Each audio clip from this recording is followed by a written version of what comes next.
L'honorable député de Saint-Laurent-Cartierville. Merci, Monsieur le Président.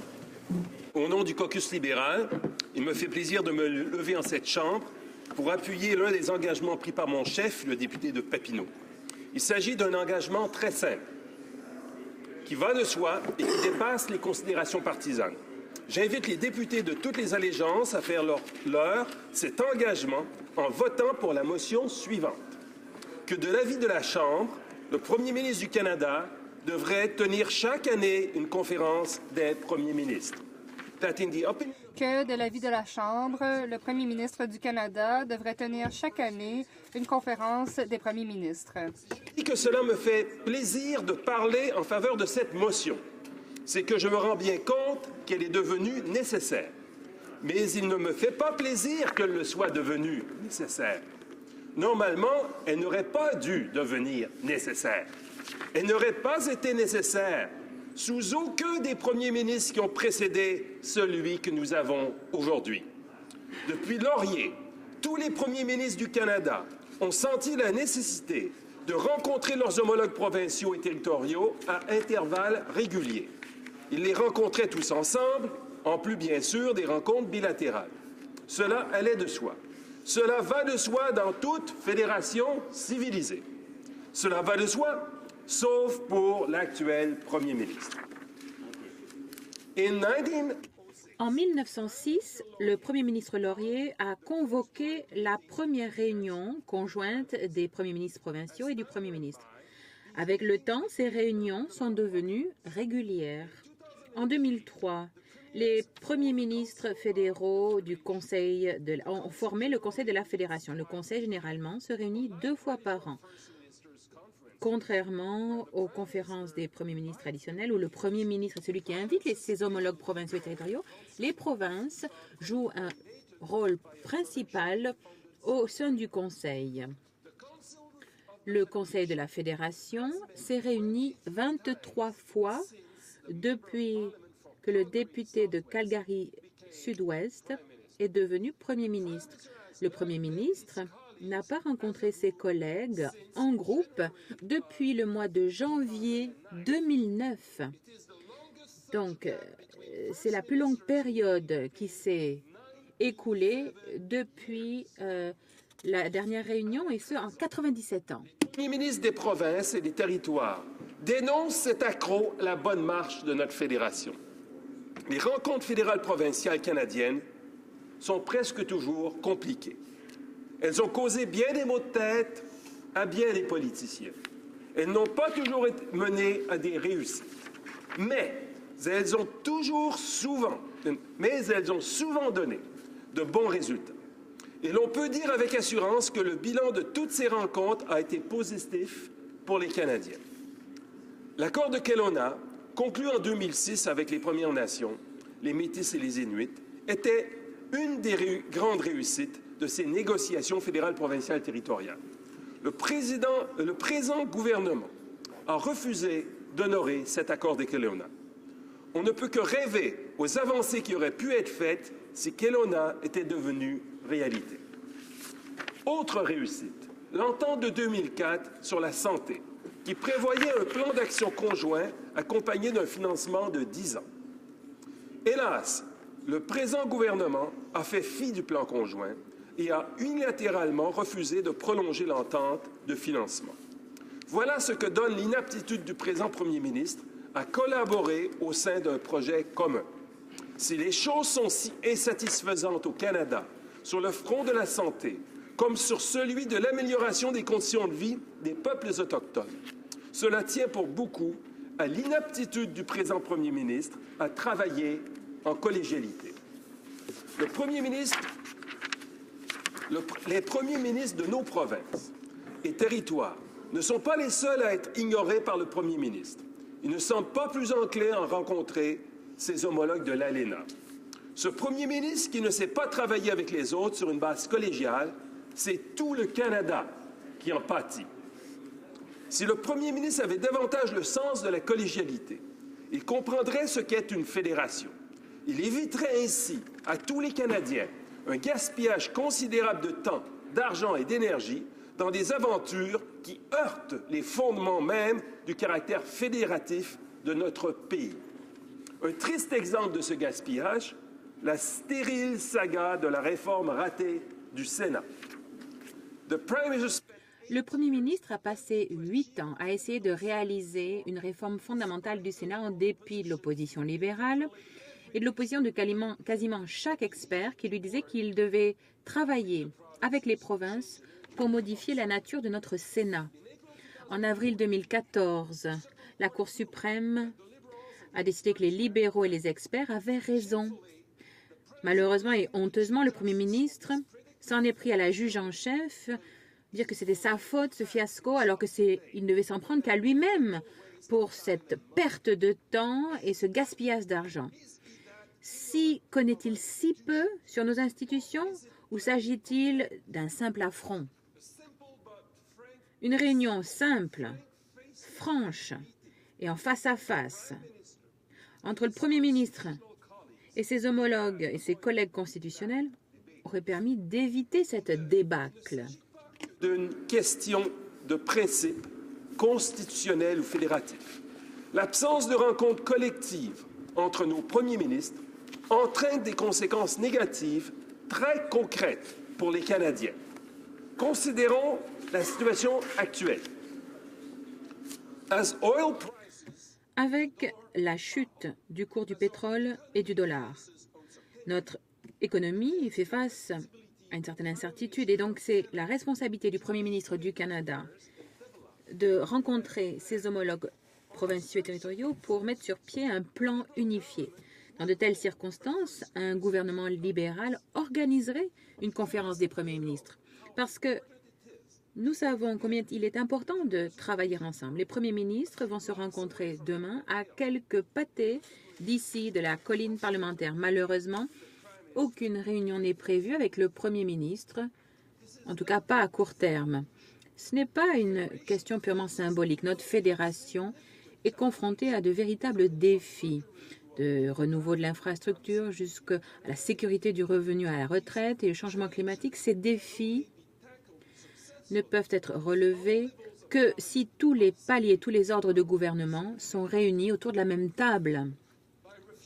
En refusant de rencontrer ses partenaires constitutionnels autour de la même table, le Premier ministre se débine de sa responsabilité constitutionnelle. En refusant d'unir les forces de nos fédérations, il laisse tomber tous les Canadiens. Pourquoi le Premier ministre refuse-t-il d'honorer ses responsabilités? Étant donné les énormes défis auxquels nous sommes confrontés, pourquoi refuse-t-il de réunir les premiers ministres des provinces du Canada et des territoires pour qu'ensemble, ils puissent trouver des solutions pour le bienfait de tous les Canadiens? Alors, on peut se demander pourquoi le Premier ministre choisirait de reporter le dépôt de son budget de manière unilatérale sans avoir consulté ses collègues constitutionnels au préalable. La plupart des provinces et des territoires, d'habitude, déposent leur budget en mai ou en avril chaque année.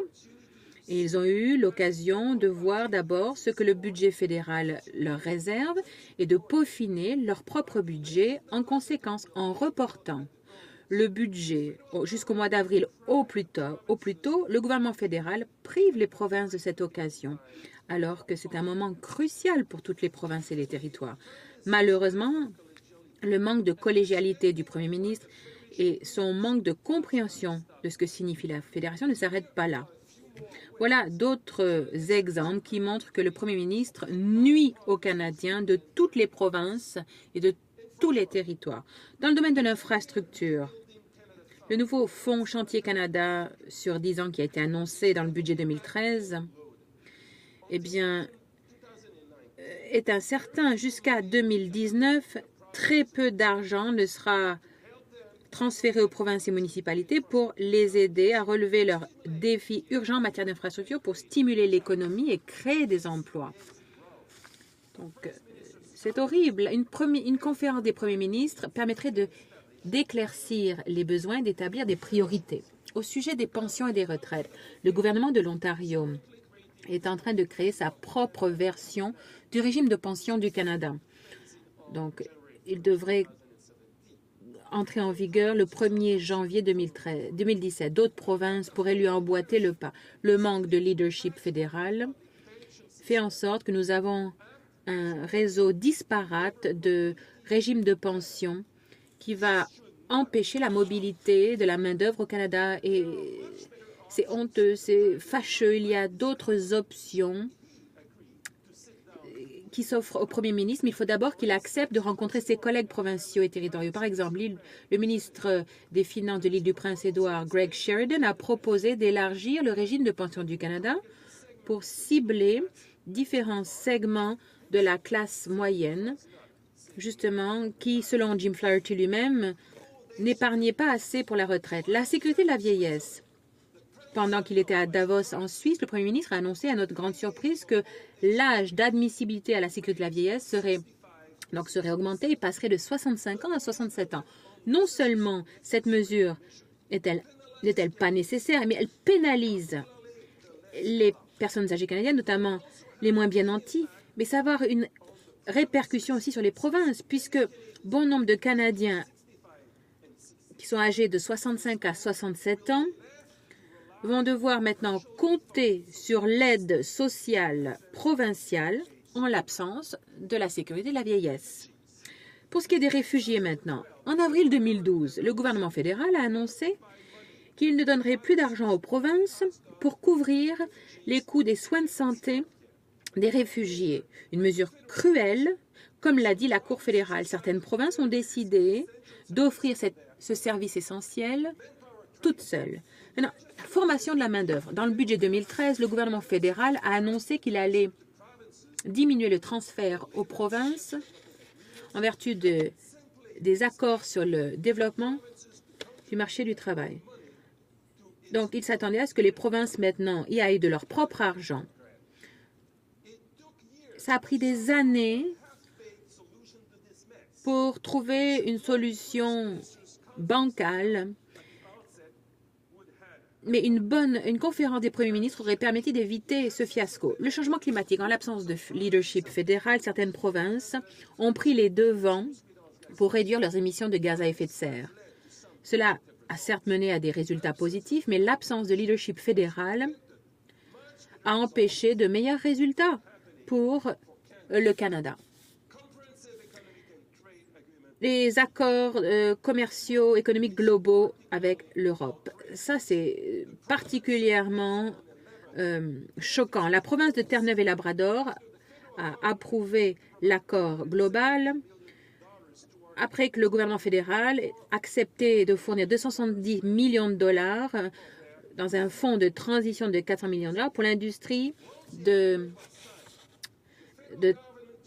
traitement ou de transformation du poisson. Une fois que l'entente a été signée, le gouvernement fédéral a changé d'avis. Donc, il me dit maintenant à la province que l'argent devait juste couvrir des pertes de l'industrie une fois que l'entente serait en vigueur. Donc, il s'agit là, il a brisé une promesse. Dans les 18 ans, ça fait 18 ans que je suis activement les relations fédérales provinciales dans cette Chambre, mais je n'ai jamais vu une telle attitude de la part du gouvernement fédéral face aux provinces. Les échanges de lettres montrent clairement que le ministre du Commerce fédéral avait accepté la présence d'un fonds de transition pour aider l'industrie, non seulement les travailleurs déplacés, mais toute l'industrie. Donc l'expression « donc il fallait prouver les pertes » ne se trouvait pas dans la lettre du ministre du Commerce. Donc c'est une fabrication totale.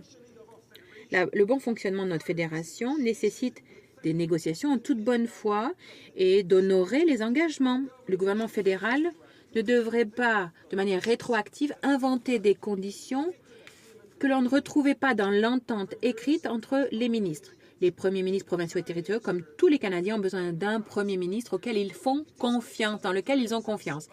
Et c'est parce que le premier ministre est trop souvent incapable d'honorer ses engagements. Est-ce que c'est parce qu'il est si souvent incapable d'honorer ses engagements et de s'en tenir à sa parole qu'il ne veut pas rencontrer ses collègues en groupe?